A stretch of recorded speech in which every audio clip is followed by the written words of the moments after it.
Hello dear exam comrades, আমাদের প্রত্যেককে welcome exam comrades ইউনিভার্সিটিতে। আর আমরা কথা মতো চলে এসেছি এসএসসি জিকে বাংলার, যেখানে আমরা শিফট ধরে ধরে অ্যান্সারগুলোকে অ্যানালিসিস করছিলাম। তো আজকের সিরিজে আমরা একই রকমভাবে বেশ কিছু কোশ্চেন বা সম্ভাব্য কোশ্চেন বা যেগুলো এসছে সেইগুলোকে নিয়ে আলোচনা করবো একের পর এক।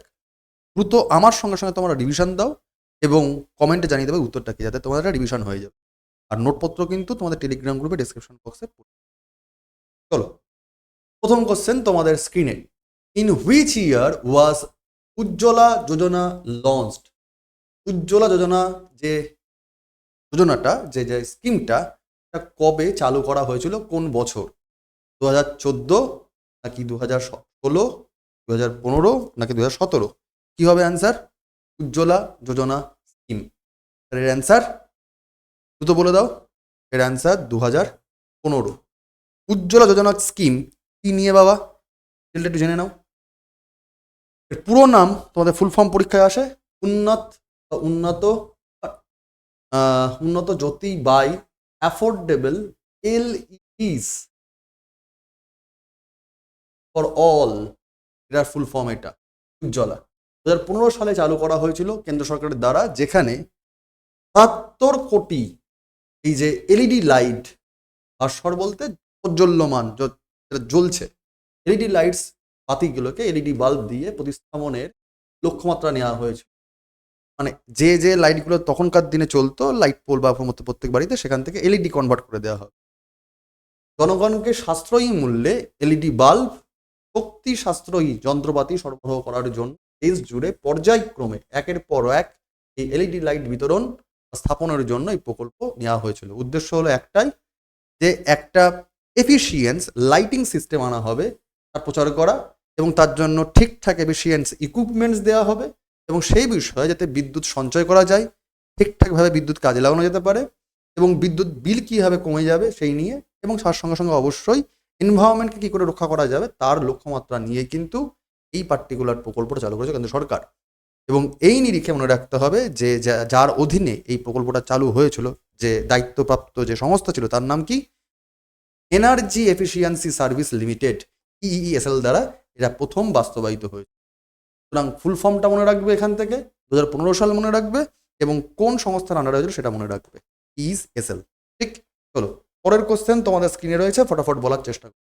Which of the following schemes of the government of India is the part of the target group approach?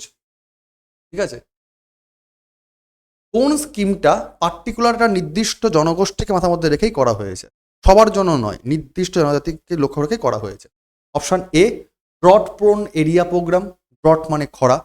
Option B, marginal farmers development agency, অর্থাৎ প্রান্তিক চাষিদের জন্য, তাদের উন্নত করার জন্য।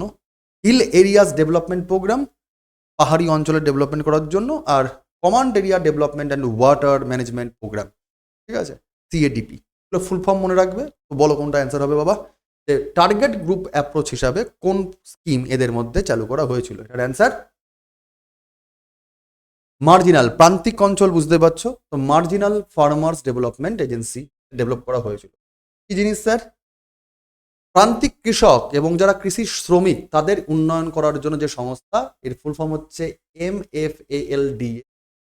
এটা প্রতিষ্ঠা করা হয়েছিল প্রান্তিক কৃষক এবং কৃষি শ্রমিকদেরকে তাদের জমি এবং তাদের যে স্কিল ডেভেলপ করা যায় তার জন্য, যাতে কৃষিজাত যে দ্রব্যগুলো উৎপাদিত হচ্ছে, অর্থাৎ ফসল উৎপাদন, তার এই উৎপাদন যেন থেমে না থাকে, বরং বেশি হয়ে যায়। এটা শুধুমাত্র কৃষিক্ষেত্র নয়, অন্যান্য অ্যালাইড যে সার্ভিসেসগুলো রয়েছে, অর্থাৎ পশুপালন করা বা উদ্যান পালন করা, মানে হর্টিকালচার, এই সমস্ত কিছু কিন্তু এর মধ্যে পড়ে যাচ্ছে। এবং 1970-এর দশকে ক্ষুদ্র কৃষক উন্নয়ন সংস্থা, স্মল ফার্মার্স ডেভেলপমেন্ট এজেন্সি, এর পাশাপাশি এটা প্রতিষ্ঠিত করা হয়েছিল সবুজ বিপ্লবকে মাথার মধ্যে রেখে, যাতে সবুজ বিপ্লবের ফায়দা যেহেতু ব্যাপকভাবে পড়লেও প্রান্তিক অঞ্চলের কৃষকরা এর থেকে একটু হলেও বঞ্চিত হয়েছিল, সেই জন্যই কিন্তু এই সংস্থাটা চালু হয়েছিল। এবং সেই নিরিখেই পরবর্তীকালে এই SFDA বা স্মল ফার্মার্স ডেভেলপমেন্ট এজেন্সি এবং পার্টিকুলার এই মার্জিনাল ফার্মার ডেভেলপমেন্ট এজেন্সি, এদের দুজন সংস্থারা মিলে কি করেছে, যে ক্ষুদ্র ও প্রান্তিক কৃষক এবং যারা কৃষক শ্রমিক যারা রয়েছে তাদের অর্থনৈতিক অবস্থা যাতে ডেভেলপ হয়, যাতে স্কিল বাড়ে, এই মাথার মধ্যে রেখে এবং প্রোডাকশন ঠিকঠাক করে হয়, তার জন্যই কিন্তু ডেডিকেটেড এই প্রকল্পটা নেওয়া হয়েছিল বা স্কিমটা নেওয়া হচ্ছে বা টার্গেটেড গ্রুপ তৈরি করা হচ্ছে। ঠিক, চলো পরের স্কিমে চলে যাই, আমরা পরের প্রশ্নে চলে যাই, স্কিম নয়, পরের প্রশ্ন। Hola Mohalla, the festival associated with which religion or belief? কোন ধর্ম বা কোন বিশ্বাসের সঙ্গে সম্পর্কিত এই হোলা মহল্লা উৎসবটি? অপশান এ জৈনিজম, নাকি অপশান বি ইসলাম, নাকি অপশান সি বুদ্ধিজম, নাকি অপশান ডি শিখিজম? জৈনিজম, ইসলাম, বুদ্ধিজম এবং শিখিজম কোন ধর্ম বা বিশ্বাসের সঙ্গে, ধর্মমতের সঙ্গে হোলা মহল্লা উৎসবটি জড়িত? কি হবে স্যার এর অ্যান্সার? ফটাফট বলে দাও এর অ্যান্সার। শিখিজম। কি জিনিস? শিখ ক্যালেন্ডার অনুযায়ী চেত্তা বলে একটা মাস আছে, এই মাসের দ্বিতীয় দিনে কিন্তু এই উৎসবটা পালন করে, পার্টিকুলার বসন্তকালে এই 3 দিন ধরে শিখেরা, শিখ ধর্মের লোক, তার মানে এটা এক ধরনের শিখ উৎসব।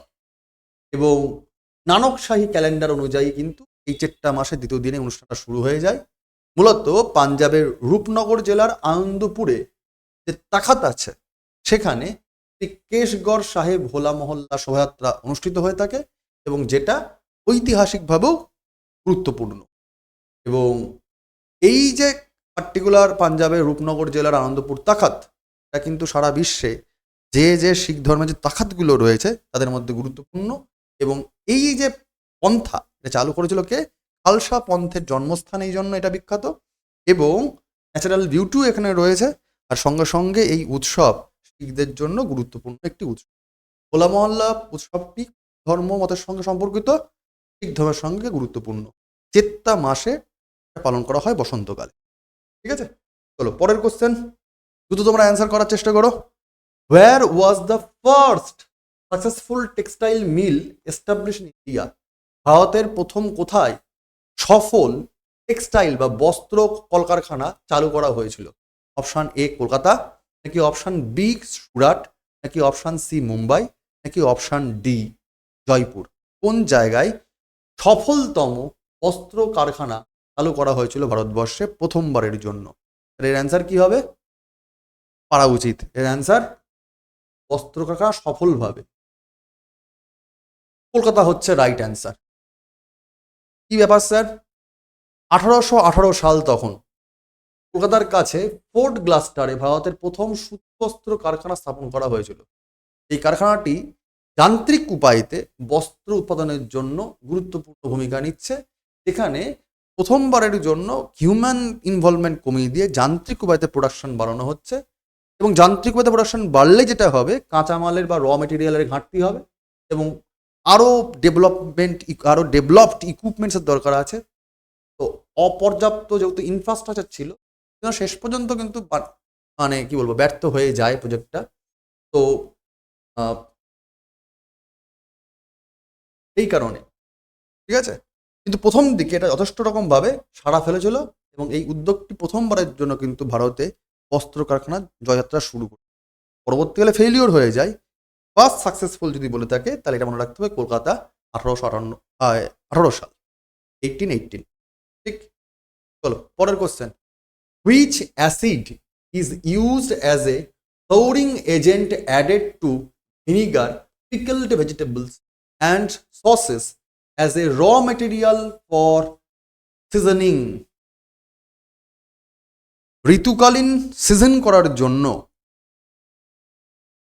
এই পার্টিকুলার টক জাতীয় সর, এইগুলোকে কোন, এই যে ভিনিগার বা বিভিন্ন রকম যে ভিনিগারের যে বিভিন্ন রকম রূপ হয়, সেটা কি মেশানো হয় যাতে সেটা একটা অ্যাসিড আকারে কাজ করে এবং সেটা বিভিন্ন রকম কাঁচামাল হিসাবে কিন্তু বিভিন্ন জিনিসে যে যে পার্টিকুলার যে খাবার দাবারকে মজাই যাকে বলা হয়, এটা করার চেষ্টা করে।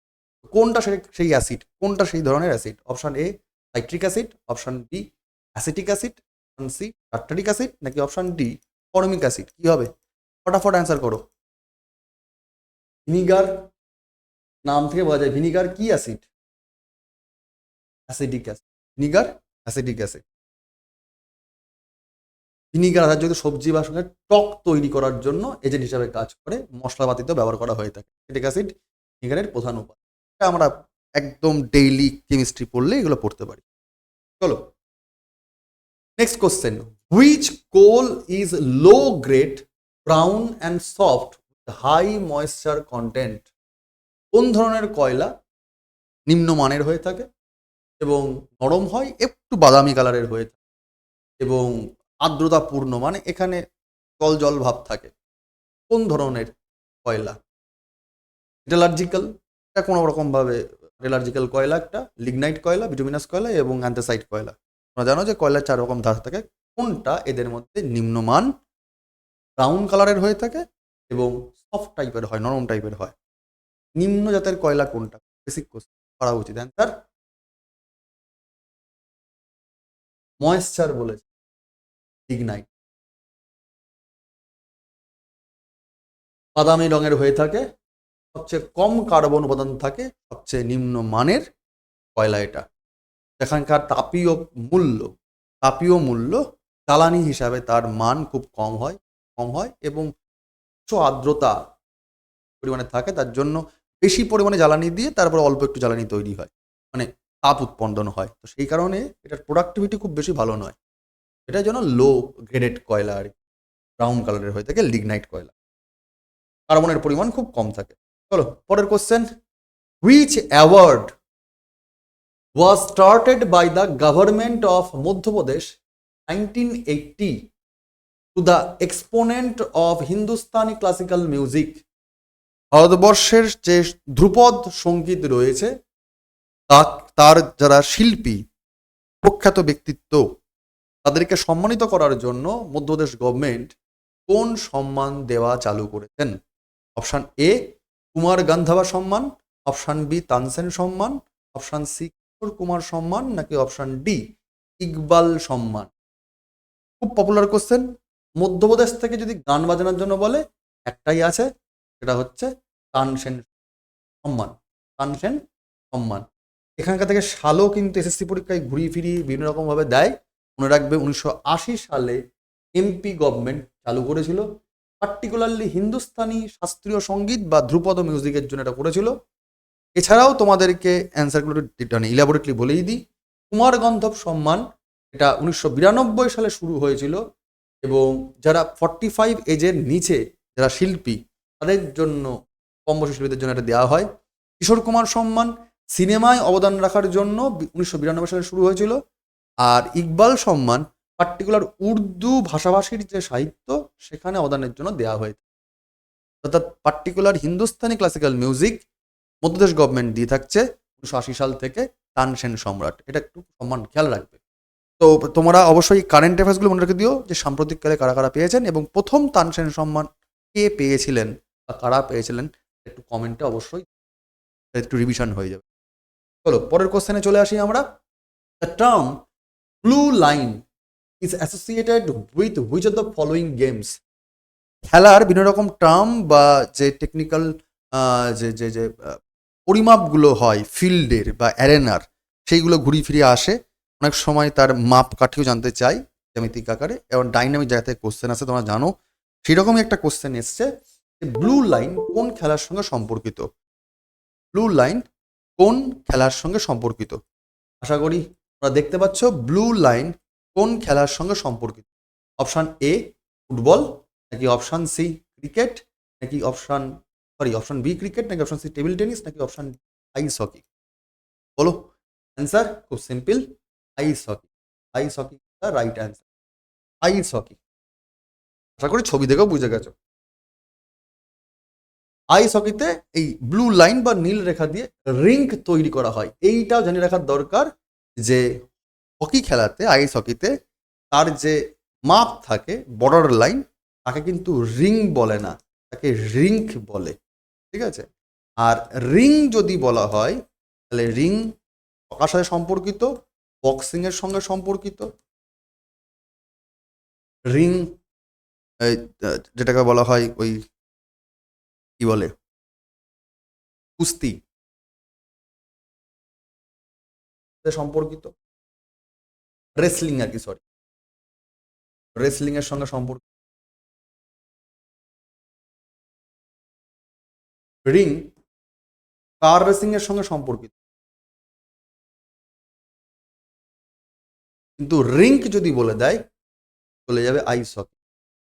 একটু বাবা খেয়াল করে পড়ো, খুব কঠিন জিনিস নয়, কিন্তু যেহেতু জিকের কোনো শেষ নেই তো স্ট্যাটিক জিকে, তাই এই জায়গাগুলো একটু ভালো করে খেয়াল রাখতে হবে। যাই হোক, চলো পরের question. In the southern ranges of the hills Mawsynram which received the highest rainfall in the world. খুব বেসিক লেভেলের কোশ্চেন, এসএসসিতে সবসময় কঠিন কঠিন কোশ্চেন তা নয়, বেসিক লেভেলের কোশ্চেনও আসে এবং সবকটা কিন্তু সাম্প্রতিককালের পরীক্ষার কোশ্চেন বিভিন্ন শিফটের। আমরা শিফট ধরে ধরে চলছি, যারা যারা পরীক্ষা দিয়েছো তারা অন্তত কোশ্চেনগুলো দেখে বুঝে গেছে কোন শিফটের question. Anyway, southern ranges of the of which hills in which receives the highest rainfall in the world. সব থেকে বেশি বৃষ্টিপাত কোথায় হয়? মৌসুমীরামে হয়, মেঘালয় অঞ্চলে। এই যে মেঘালয় অঞ্চলে সব থেকে বেশি বৃষ্টিপাতযুক্ত অঞ্চল, সেখানটা কোন পাহাড়ের সঙ্গে সম্পর্কিত? ভাই নাগা হিল হবে কি? মেঘালয় অঞ্চল, নাগা হিল হবে না। মিজো হিল কি হবে? মিজোরামে নেই, মেঘালয়ে বলেছি। এবরয় হিল, এবরয় হিল তো তোমার পার্টিকুলারলি পূর্বঘাট পর্বত মালা, ইস্টার্ন ঘাটে তোমার সঙ্গে হবে না। রয়েছে খাসি, এনজয় করো গারো খাসি জয়ন্তিয়া। পার্টিকুলারলি মনে রাখবে গারো পাহাড়ের যদি তোমাদের বলা হয় পরপর পূর্ব থেকে পশ্চিম সাজাও, মেঘালয়ে যে পাহাড়ি রিজিয়নগুলো রয়েছে এখানে অর্থাৎ ওয়েস্টের দিকে গারো রয়েছে, এখানে খাসি, আর এখানে এনজয় অর্থাৎ জয়ন্তিয়া। ডানদিক বাদিক করে কোশ্চেন দেয়। এই ওয়েস্ট গারো হিলসের হাইস্ট পিকের নাম হচ্ছে নকরেক। এটা যেমন উচ্চতম শৃঙ্গ তেমনই এটা আবার ন্যাশনাল পার্কও। আবার ইস্ট গারো হিলসে তোমার রয়েছে আরেকটা ন্যাশনাল পার্ক এবং পিক পয়েন্ট, বলো দেখি তার নাম কি, কমেন্টে জানিয়ে দাও। ঠিক আছে, এনিওয়ে তাহলে অ্যান্সার কি হলো স্যার? এর অ্যান্সার হয়ে গেল খাসি। এখানে মৌসুম অ্যানালিসিস তো করেই দিলাম, আর বলতে হবে এখানে খাসি পাহাড় হলো ভারতবর্ষ মেঘালয়ের একগুচ্ছ পাহাড়, যেখানে অন্য সংস্কৃতি এবং জীববৈচিত্র্য রয়েছে, প্রাকৃতিক দৃশ্য বেশ ভালো রয়েছে। শিলং মালভূমির এটা একটা পার্ট, খাসি ট্রাইবাল গ্রুপের আবাসস্থল এটা, এবং এখানে পার্টিকুলারলি ম্যাটারনাল বা মাতৃতান্ত্রিক সমাজ রয়েছে, এবং এই পাহাড়ে সব থেকে বেশি পরিমাণে বৃষ্টিপাত হওয়ার জন্য এখানে আর্দ্রতা বেশি। চেরাপুঞ্জি এবং মৌসিনরামের মতো জায়গাগুলো কিন্তু বেশি বেশি থাকে এবং সেটা এই অঞ্চলেরই পার্ট। চলো next question and the last question. আমরা যে র্যাপিড রিভিশন করছি জিকে সিরিজ, আশা করি অনেকটা চর্চা হচ্ছে। তোমরা তোমাদের কিন্তু গুরুত্বপূর্ণ কমেন্ট জানিয়ে দিও এইরকম কোশ্চেন কাজে লাগছে কি লাগছে না। Khudai Khidmatgars non-violent movement among the Pathans was started by. Sindhu প্রদেশে বা আমাদের বলা হয় নর্থ ওয়েস্ট ফ্রন্টিয়ার রিজিয়ন, উত্তর পশ্চিম সীমান্ত অঞ্চল, সেখানে খুদাই খিদমতগার আন্দোলন শুরু হয়েছিল কার হাত ধরে? যেটা গান্ধীজির যে আদর্শ সেই আদর্শকে মাথার মধ্যে রেখে। ঠিক আছে, অপশন এ আল্লুরি সীতারাম রাজু, ভক্ত খান, খান আব্দুল গফ্ফর খান, শচীন্দ্র বক্সি। কি হবে অ্যান্সার? সবাই ছোটবেলাতে পড়ে যাচ্ছে, আশা করি জেনে গেছো। তার অ্যান্সার হবে এই ভদ্রলোক খান আব্দুল গফ্ফর খান, যাকে আমরা সীমান্ত গান্ধীও বলি, ফ্রন্টিয়ার গান্ধী বলা হয়, ফ্রন্টিয়ার গান্ধী বলা হয়। ঠিক, আচ্ছা, আল্লুরি সীতারামন রাজু এর সঙ্গে রামপা বিদ্রোহ সম্পর্কিত, রামপা রেভলিউশন কানেক্টেড। মূলত এটা 1825 থেকে 27-এর দিকে হয়েছিল, 1800 নয় সরি 1900। এবং এই বিদ্রোহ নিয়েই কিন্তু এই বিদ্রোহের যে নেতা আল্লুরি সীতারামা রাজু, তোমরা জানো রিসেন্টলি সিনেমাও বেরিয়েছিল RRR বলে, তো তারই চরিত্রায়ন করা হয়েছিল। এনিওয়ে, খান আব্দুল গফ্ফর খান খুদাই খিদমতগির যে মানে নন ভায়োলেন্ট মুভমেন্ট, অহিংস আন্দোলন, তার নেতৃত্ব দিয়েছিলেন এবং সেটা এই উত্তর পশ্চিম সীমান্ত প্রদেশ অঞ্চল বা সিন্ধু প্রদেশে কিন্তু প্রচণ্ড ব্যাপকভাবে পাঠানদের মধ্যে ব্যাপকভাবে কিন্তু ইংরেজ বিরোধী যে আন্দোলন হিসাবে, অহিংস আন্দোলন হিসাবে যথেষ্ট জনপ্রিয়তা পেয়েছিল। ঠিক খান আব্দুল গাফর খান, যিনি বাদশাহ খান নামে পরিচিত ছিলেন বা সীমান্ত খান নিয়ে পরিচিত ছিলেন, বিশ্বের প্রথম অহিংস সেনাবাহিনী গঠন তৈরি করেছিলেন। সেনাবাহিনী তৈরি করছেন, অহিংস সেনাবাহিনী, যেটা খানদিজিও কিন্তু বাহিনী তৈরি করেননি, তিনি বানাচ্ছেন বাহিনী। 1929 সালে খান আব্দুল গাফর খানের নেতৃত্বে খুদাহি খিদমতগার আন্দোলন শুরু হচ্ছে, যার কথার অর্থ হচ্ছে ঈশ্বরের দাস। ভারতের উত্তর পশ্চিম সীমান্ত প্রদেশে ব্রিটিশদের বিরুদ্ধে এই আন্দোলন শুরু হচ্ছে অহিংসভাবে, এবং তারা ওই পার্টিকুলারলি একটা পার্টিকুলারলি জার্নাল প্রকাশ করছিল। তোমরা একটু কমেন্টে জানিয়ে দাও জার্নালটার নাম কি। ঠিক, খুব ইম্পর্টেন্ট, জার্নাল প্রকাশ করেছিলেন, জার্নালটার নাম কি। তো আজকে আমরা এই অবধি রাখলাম এসএসসির জিকে বাংলায় অ্যানালিসিস ক্লাস।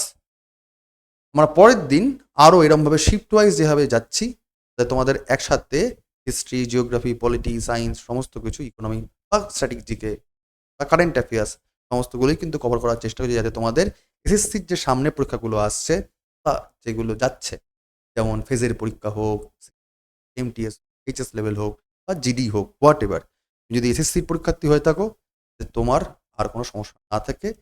জিকেতে অনেকেই গোলমাল করে পড়ছো, গোলমাল খেয়ে যাচ্ছ, একটা বিশাল বড় জায়গা কিন্তু আমরা অ্যানালিসিস করে আমাদের কভার করার চেষ্টা করছি। তোমাদের আরও কি করতে পারলে ভালো হয়, তোমাদের তোমার মন্তব্য অবশ্যই কমেন্টে জানিয়ে দেবে। এবং প্রত্যেকে ভালো থেকো, সুস্থ থেকো। পরের দিন পরীক্ষাতে দেখা হচ্ছে। Thank you, best of lakh.